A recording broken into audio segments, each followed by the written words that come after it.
lazy vault is one of the easiest vaults to learn. You approach it at an angle instead of head on.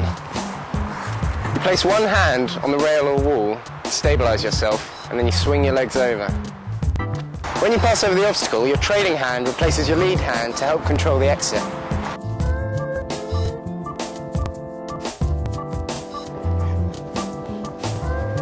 When you start learning lazy vaults, it's good to get into the habit of landing on 2 feet, on the balls of your feet, and bending your knees to absorb the impact.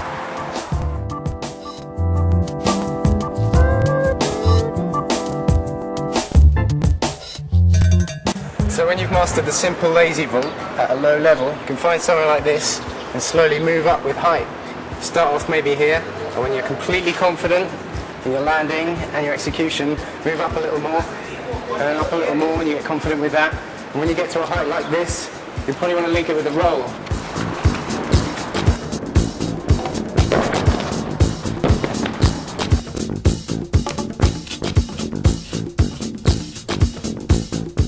And the control you get from a lazy vault is good for making sure that you're in a safe position to drop down below. Because you use both hands as you come over, you've got a strong hold on the object. And you're landing on 2 feet as well, which is always good for high drops.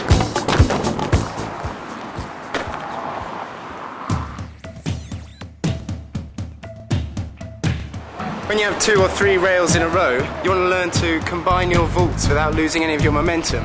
So you have to try and have your landing of your first vault as the beginning of the next vault.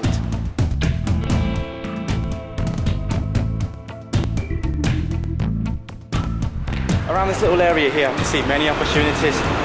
If you look over here, you can come from over there, over this rail here, run, over this one, come around here, then you've got 3 different ways to get over these rails here. Bang, bang, bang. You can come over here, this way, tick-tock off the wall. It's everywhere, it's mad.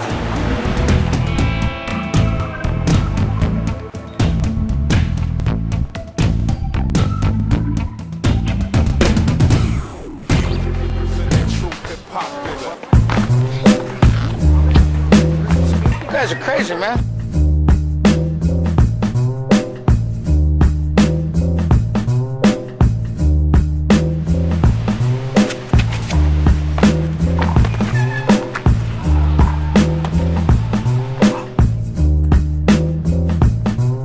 Turn vault is a technique where you keep hold of the rail, which is good if there's a high drop on the other side because it gives you a lot of control.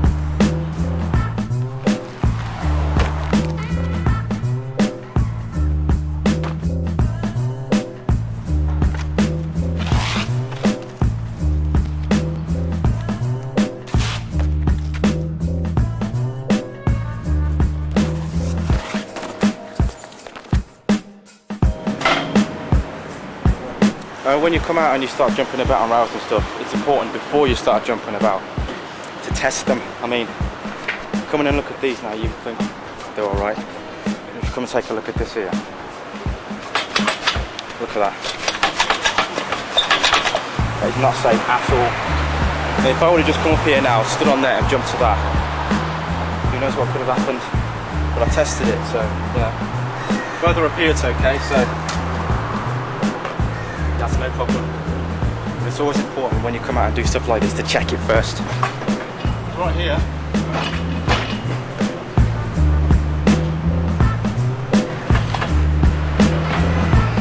As well as testing your environment, you should learn to recognise the strongest parts of your environment. Places like joints, like this. This here, you can see, you should be able to see that from a long way away. That's going to be a very weak point. If you keep jumping to that, that could easily break.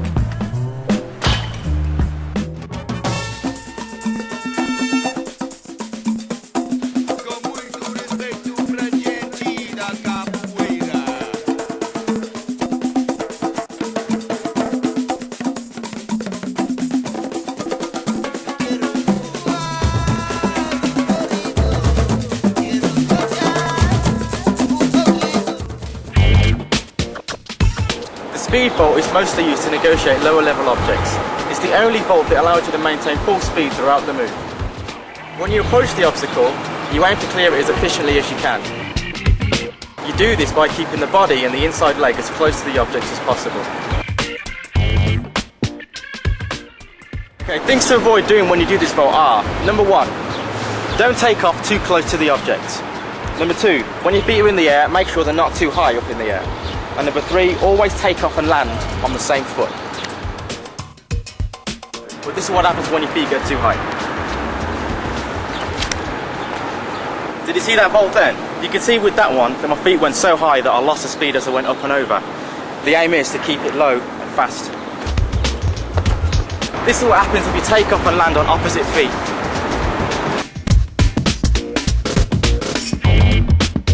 This is what happens if you take off too close to the object. In a well-executed speed vault, the hand only makes contact with the wall momentarily.